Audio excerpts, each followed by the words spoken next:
అంటే ఇప్పుడు కాంగ్రెస్ బీజేపీ ఒకటంటారా లేదంటే కాంగ్రెస్లో ఉంటూ బీజేపీకి సో తొత్తులా వ్యవహరిస్తున్నారంటారా? మొన్న జరిగినటువంటి మిలాఖత్లో ఢిల్లీలో ప్రధానమంత్రి మోడీని కలిసిండ్రు. సో నిధుల కోసము నిధులు రాష్ట్రానికి రాబట్టడం కోసమే నేను మోడీని కలిసిన. సో పాజిటివ్గా ఉన్నారు. సో ఇష్యూ అంతా కిషన్ రెడ్డి తోటే వస్తుంది, కేంద్ర మంత్రి కిషన్ రెడ్డి తోటి అనేసి ఒక వ్యాఖ్య చెప్పిండు. అంటే కిషన్ రెడ్డి నిజంగా నిధులు రాకుండా అడ్డుపడతాడా? ఇప్పుడు నిధులు కాదు, ఇండ్లు కూలగొట్టుకుంటుండు, కూలగొడుతుండు, భూములు గుంజుకుంటుండు. ఇంకా ప్రజల మీద కానీ శ్రేయస్సు మీద కానీ రాష్ట్ర పురోగతి మీద కానీ ముఖ్యమంత్రికి ఆలోచన లేదు అసలు చేయనికి. ఆయనకి ఏమైనా ఈ ముఖ్యమంత్రి పదవి మీద 10 ఏళ్ళు ఉంటా అని అనుకున్నాడు. మీనాక్షి నటరాజన్ వచ్చిన తర్వాత పోతుందనే అనుమానానికి వచ్చిండు.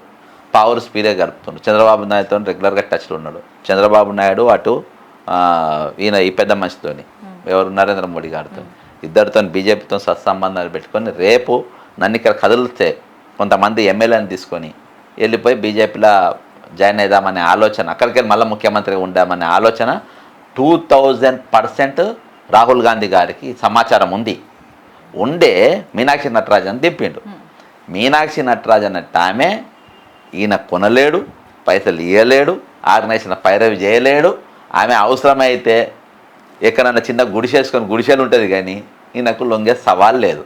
కాబట్టి నాకు కుత్తిగా దిగేటట్టుగా ఉన్నది. కాబట్టి ఇక్కడ బీజేపీ గెలిస్తే వీళ్ళకి భయం ఉంటుంది, రేపు ఇటు బీజేపీని బలోపేతం చేసుకోవాలి అనే ఉద్దేశంతో ఈరోజు ఈయన స్ట్రాంగ్గా పావులు కదులుతున్న పరిస్థితి. సో ఇంతకుముందే అధిష్టానం రేవంత్ రెడ్డి మీద చాలా సీరియస్గా ఉంది, అపాయింట్మెంట్స్ ఇవ్వట్లేదు. సో ఖచ్చితంగా జనవరి లోపు సీఎం మార్పు అనేది 100% అవుతుంది అన్నారు. సో అది కాలేదు.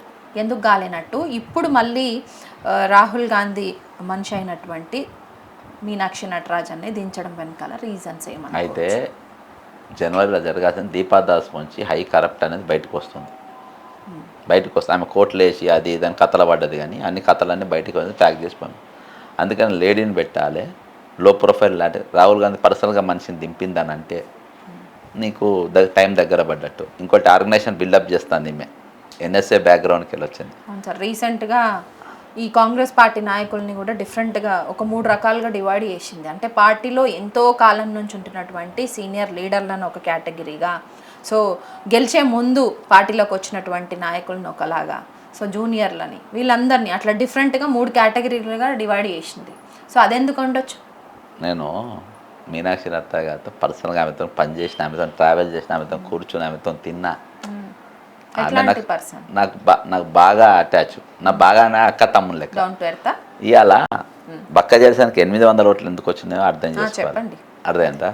ఇవాళ మీనాక్షి నటరాజన్ ఉంది, నాకు ఒక 20,000 ఓట్లు దాడితే ఇవాళ మీనాక్షి నటరాజన్ కింద ఉండేది, జడ్సన్ దగ్గర కలిసినకి వచ్చేది. అర్థమైందా?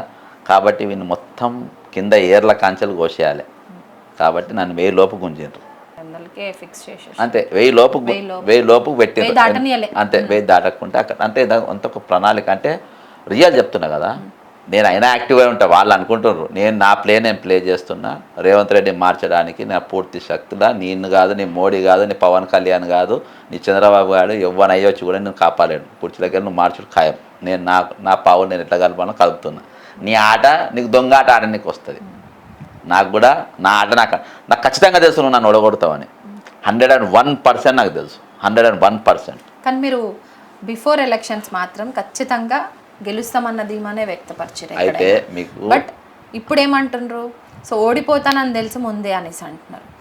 అంటే అంతకు ముందు ఉన్నటువంటి అధికారుల వర్షన్లో చేంజెసా, లేకపోతే మీకున్నటువంటి సోర్స్ మేరకు తెలిసిందా, లేదంటే పట్టభద్రులు ఎలక్షన్స్ కంటే ముందు ఆలోచన విధానం ఎట్లా ఉండే, ఎలక్షన్స్ తర్వాత, ఎందుకంటే అక్కడే ఉండి అన్ని అబ్జర్వేషన్స్ చేసి ఎలక్షన్స్ ప్రచారాలు కౌంటింగ్ అన్నీ అయిన తర్వాతనే వచ్చారు కదా అక్కడ నుంచి, బిఫోర్ ఆఫ్టర్ పట్టభద్రుల ఆలోచన విధానం ఎట్లుంది? మీకు పట్టభద్రులు ఎప్పుడు ఇవ్వాలి కూడా నన్ను కౌన్సిల్లోనే అసెంబ్లీలో చూడాలని వాళ్ళకి షోక్ ఉందా? 1000% ఉంది చూడాలని. ఇంకోటి, నేను మీ దాంట్లో ఇచ్చిన ఇయ్యలో తెలియదు. నేను క్రాంతికి ఇచ్చిన ఇంటర్వ్యూలో స్పష్టంగా చెప్పిన నన్ను అంత ఈజీ గొల్లనియరని.